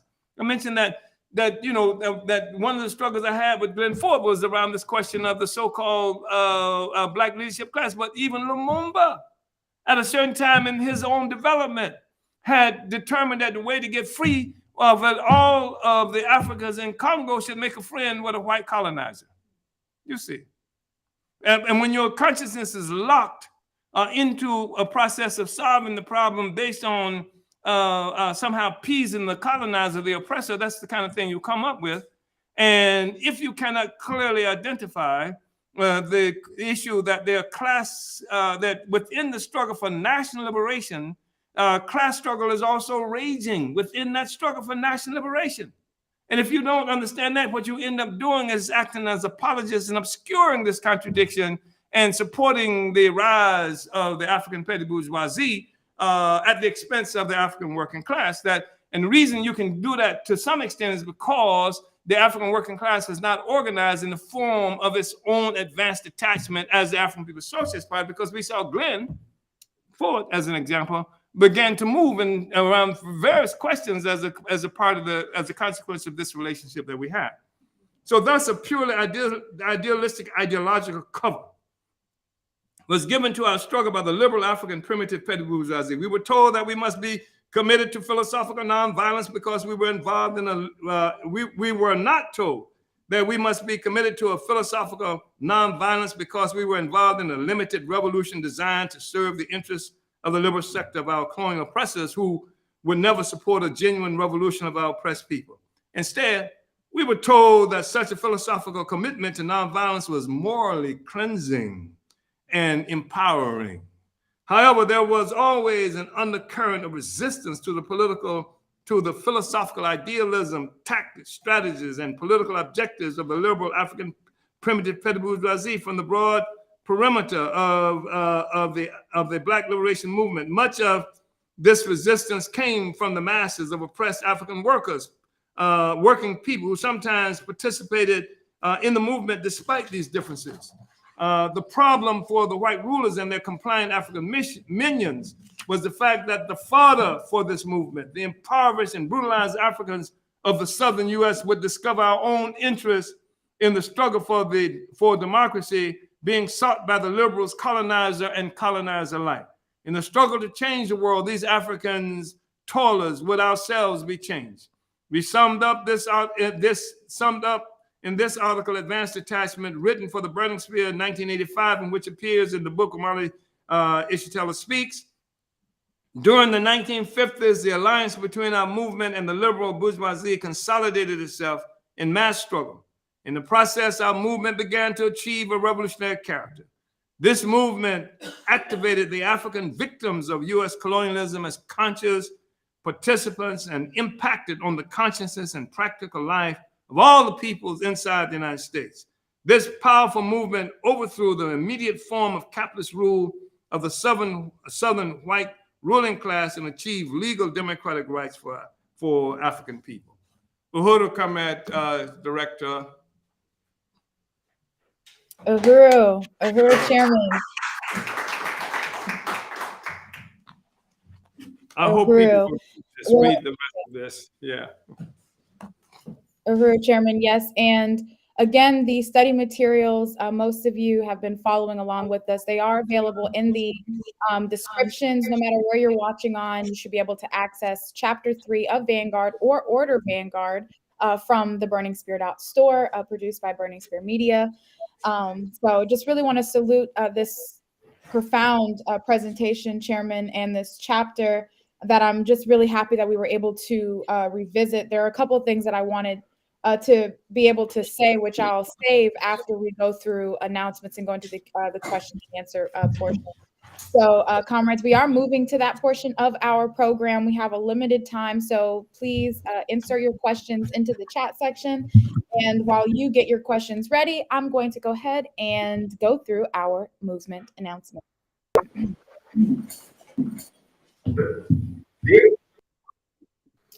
All right, so first and foremost, join the counteroffensive to stop the FBI attacks on the African People's Socialist Party and the African Liberation Struggle.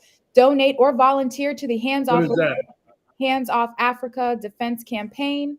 Uhuru, Comrade, I'm sorry. Can you hear us? There's something happening. Am I breaking up? No, what's happening is we're hearing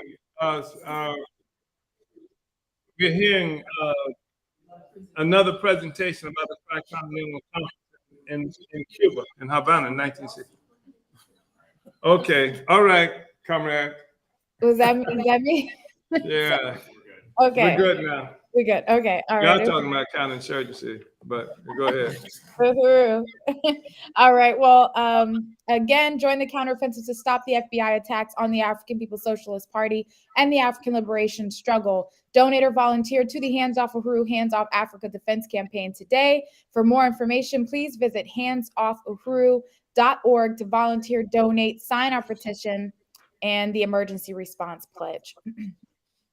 Today, June 11th at 2 p.m. Eastern Time, join the African National Women's Organization for their first episode of The Breakdown, Breaking Down Child Protection Services. The Breakdown is a monthly news analysis and opinion platform that will feature a host and invited guests whose issues highlight the plight of colonized women struggling against colonialism. Tune in live on the Burning Spear YouTube channel or the African National Women's Organization Facebook page.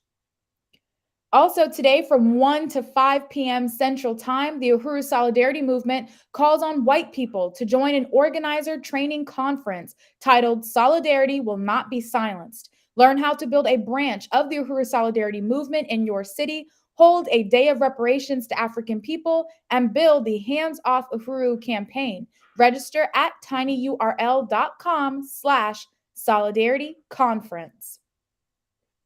Calling all listeners and supporters of Black Power 96 Radio and the African People's Education and Defense Fund. Speak out at the Pinellas County Commission meeting on this coming Tuesday, June 13th at 9:30 a.m. Eastern. You can join in person or from any location in the world via Zoom/phone. In this meeting, the commission will vote on whether to approve grant funding for a backup generator to keep the power on at the Uhuru House in St. Petersburg, Florida, where there are frequent power outages due to storms. Earlier this year, Pinellas County's elected commissioners told lies about APEDF and took back $36,801 in promised funding for Black Power 96 Radio. Now they plan to deny funding for the backup generator even though APEDF scored 4 out of 79 nonprofits in the grant application process. But when we fight back, we win. And these resources belong to the Black community. Deadline for signing up to speak at the meeting is Monday at 5 p.m. Eastern Time. For more information, go to blackpower96.org/speakout. Every Thursday at 8 p.m. Central Africa Time, tune in live for the Hands Off Uhuru, Hands Off Africa, African Region broadcast. Watch and follow on Facebook at facebook.com/APSP Africa Region. On Saturday, June 17th, from noon to 3 p.m., the African People's Education and Defense Fund invites you to celebrate the grand opening of the Black Power Vanguard basketball court located at 4368 College Avenue in St. Louis, Missouri. There will be an official ribbon cutting, speakers, games, food, and giveaways for the community. For more information, call 314-380-8616. And Midwest region, come to St. Louis's own One Africa, One Nation Farmers Market, a program of the Black Power Blueprint to end food apartheid and build economic development in North St. Louis. The market runs 10 a.m. to 3 p.m. in our new, beautiful location, the historic O'Fallon Park, on the first Saturday of every month. The remaining market dates are Saturday, July 1st, August 5th, September 2nd, and then a special Halloween festival on October 28th. For more information, visit oneafricamarket.com. Announcing the new book, The Verdict is In, Reparations Now. This is the 40th anniversary edition of the report from the 1982 World Tribunal on Reparations to African People, including a foreword by Loezi Kinshasa, additional testimonies, and an epilogue by Chairman Omali Yeshitela. You can pre-order your copy now at the Burning Spirit Out store. And I'm going to close the announcement section. And I would like, if we're ready in St. Louis, to bring up Comrade Nkenge, the Chief of Staff for the Chairman's Office, to talk about how you can bring the electrifying support, bringing Chairman Omali Yeshitela and his electrifying presentation to the Northeast of the U.S. this fall with the book Reparations Now. So Uhuru, Comrade Nkenge, turning it over to you in St. Louis. Uhuru, comrades, and Uhuru, everyone. I'm just really happy to announce that the Burning Spear, as Director Akile just announced, is going to be publishing the latest edition of The Verdict is In, Reparations Now. It's just about ready to go to the printers. This is a powerful book that will include the most brilliant testimonies from the first tribunal on reparations to African people that was held in Brooklyn, New York. I know that we're running out of time, so I'm going to cut to the chase and say that our goal is to raise $200 using the Omali Taught Me each week to help bring the tour to Philadelphia, Pennsylvania, Newark, New Jersey, and New York City in September. I want to thank everyone that gave last week that helped us to exceed our goal, and to say, and I want to thank Melanie, Lisa, Penny, and Robert that have donated so far this week. We have $140 left to raise this week to reach our goal. So I'm asking everyone to go to www.uhurutours.com/donate and make your donation now. I want to be able to thank you on the air, so do it now, Uhuru. Uhuru, thank you, Comrade Nkenge. Yes, again, that is uhurutours.com/donate. And I'm putting it right on the screen for you. So yes, we do have to get through this quickly. And we always love acknowledging where people are watching from. I'll just briefly mention some highlight locations. We have South Africa on the line with us, who is doing a viewing party right now.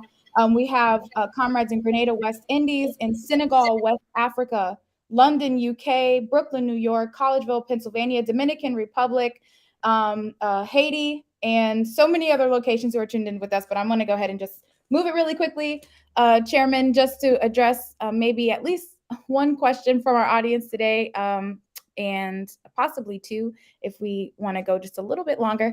But just, again, really want to appreciate this study, and also your deepening of the whole question of that counterinsurgency, just like the struggle for African liberation, has been on a continuum. It's not this new invention, COINTELPRO 2.0 or something as it's been characterized, but it's been a continuum. And every example that you've given, even from, the Garvey movement, even Haiti and what's experiencing right now is a punishment for the African revolution of IET.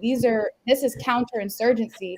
And, I just think that what you've also just detailed about the African petty bourgeoisie and the whole civil rights movement, what that was really grounded in, and what its intent was with the whole counterinsurgency in the process of crushing the Black Revolution of the 1960s. So really, really profound. And this question that we're going to take is from Comrade Syrup C in the not so United Kingdom, who says, I have a question for the chairman. I wanted to ask if he thinks the petty bourgeoisie from a colonized population is more likely to be a class traitor due to the racial nature of the colonial mode of production.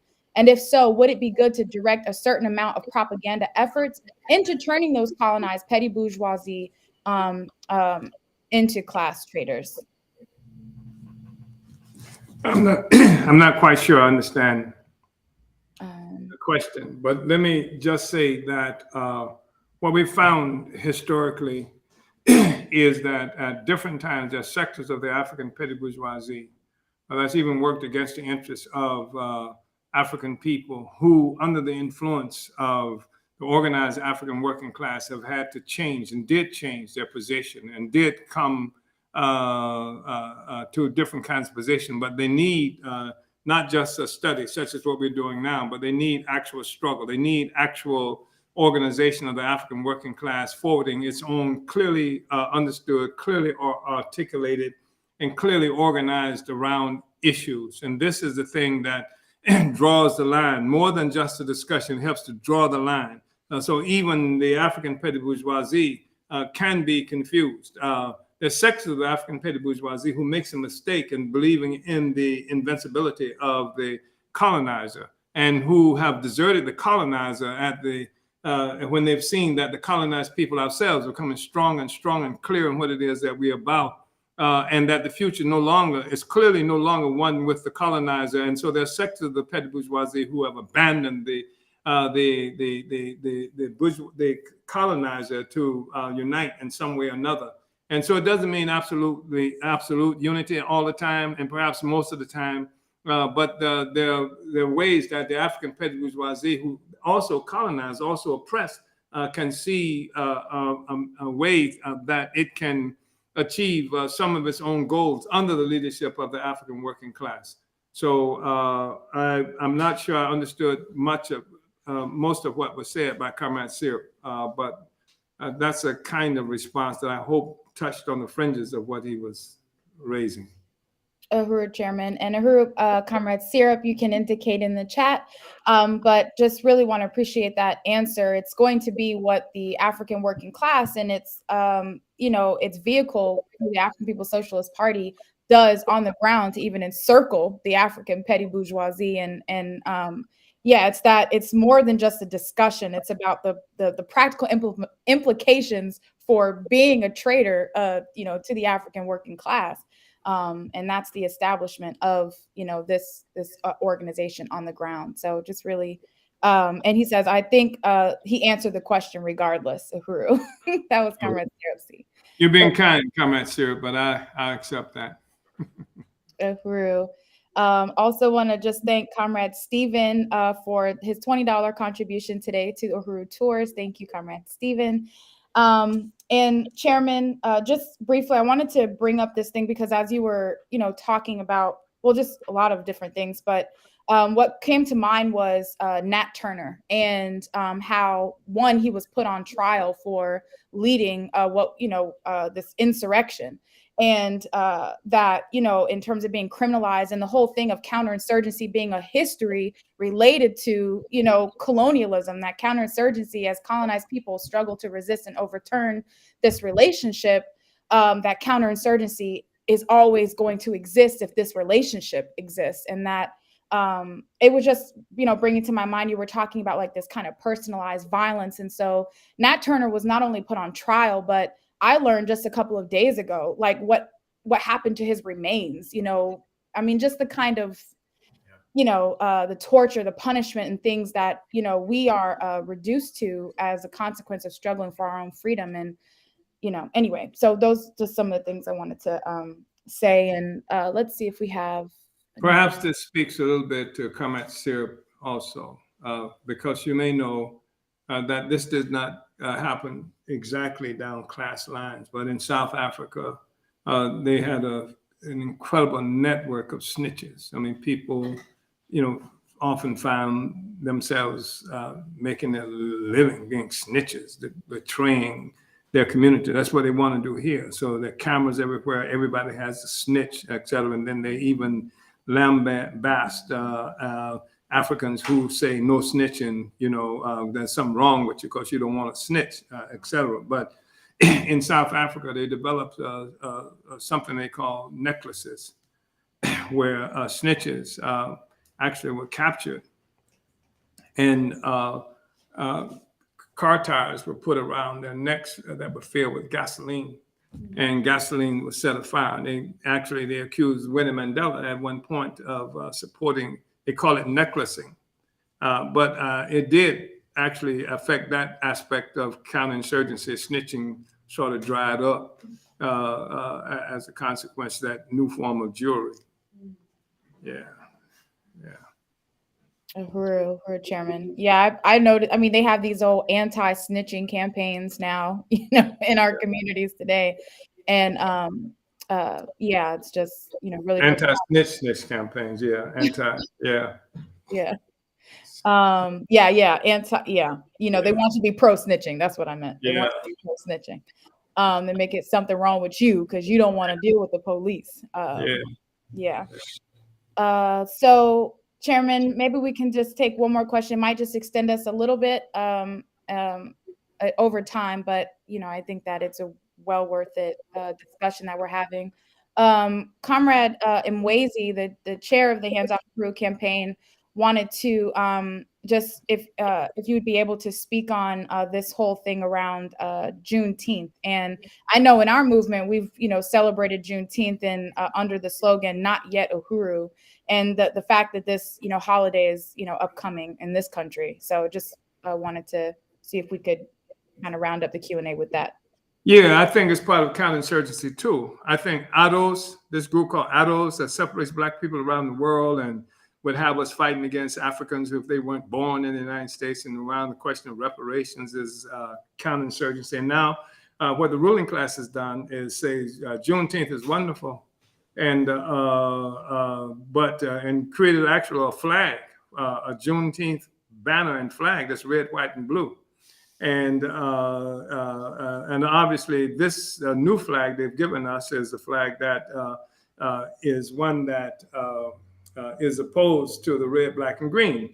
And the red, black, and green, we know they're opposed to because they torched ours where you are right now, Comrade Akile, with a flamethrower, military grade flamethrower as a part of the counterinsurgency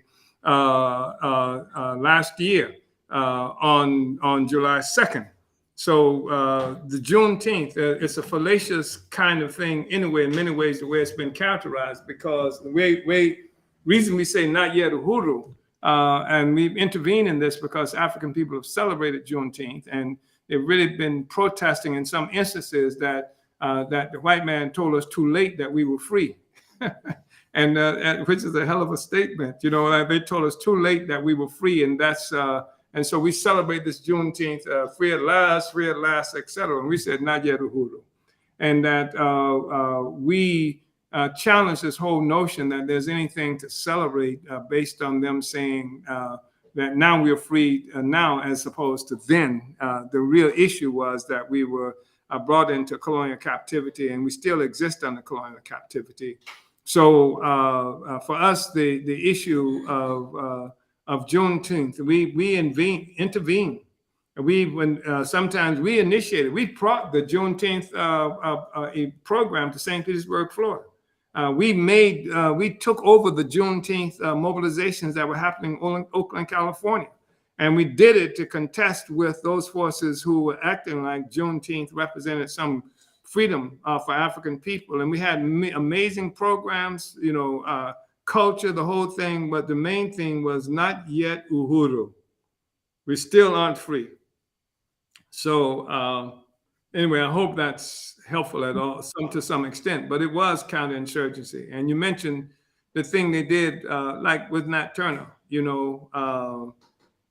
freedom has always been illegal for African people in this country. And so you won't get freedom. You'll get something that's designed to pacify you, like a red, white, and blue freedom. But if the red, white, and blue came to existence in opposition to the freedom of African people. Uhuru, Chairman. Yeah, that's really profound. I mean, the fact is that you can have a Juneteenth and a George Floyd. That doesn't make any sense. And then and that you can have a Juneteenth and an indictment against you and this threat of imprisonment for fighting for the freedom of African people. So yeah, I think the part of what we want to make sure clear is they can title this attack any way they want to. They can say it's the FBI versus Omali, Yeshitela, the Uhuru Movement, African Socialist Party, and the Uhuru 3.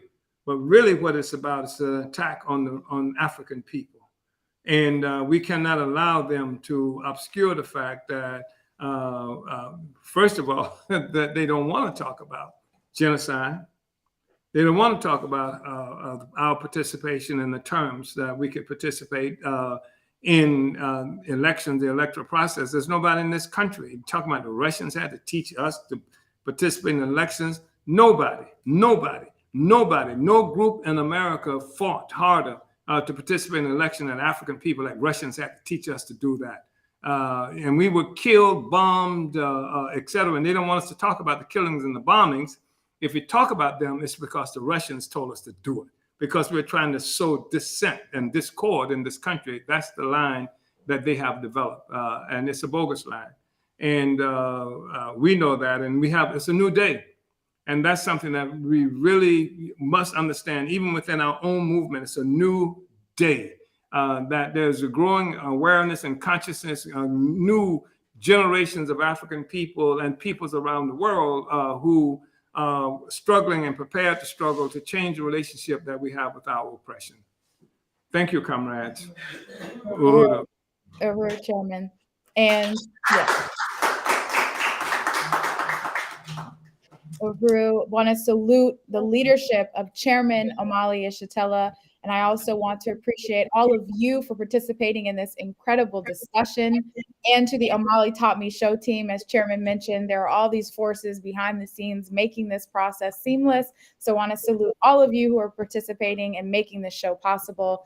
And want to remind everyone to make sure to subscribe to the Burning Spear TV on YouTube, to also follow the chairman on his Facebook, Instagram, Twitter, TikTok, and now Twitch channel, and continue to support the ability for us to bring Chairman Omali Yeshitela to the Northeast U.S. in the fall to promote the Reparations Now book. We have only $50 left to raise for our $200 goal today. So donate at uhurutours.com/donate. And shout out to also Comrade Kitty, Strop, Deputy Chair Onazane Yeshitela, as well as Comrade Brendan for their contributions today, helping us get closer and closer to our goals. We have $200 to reach today, only $50 left to go. Make that final 50 at uhurutours.com/donate. Again, thank you all, Uhuru, comrades. Comrade Director, I just want to say that let's send a shout out to Comrade Tafara Mugari, who is the Director of Organization for work. He's located in what they call South Africa. On the 15th of this month, he'll be 30 years old. And he's just one of the most important faces of the African Revolution and the party that's out there in the world today. So Uhuru, revolutionary happy birthday, Comrade Tafari. Salute to all of the African brothers and sisters and everybody who supports and unites with the struggle of African people to be free, and this fight back that we involved in right now. The peoples of the world can demand and win that they drop the charges against Uhuru 3. Adelante siempre. We're not going backwards. Uhuru. Uhuru. Uhuru, comrades. And Uhuru, happy revolutionary birthday, Director.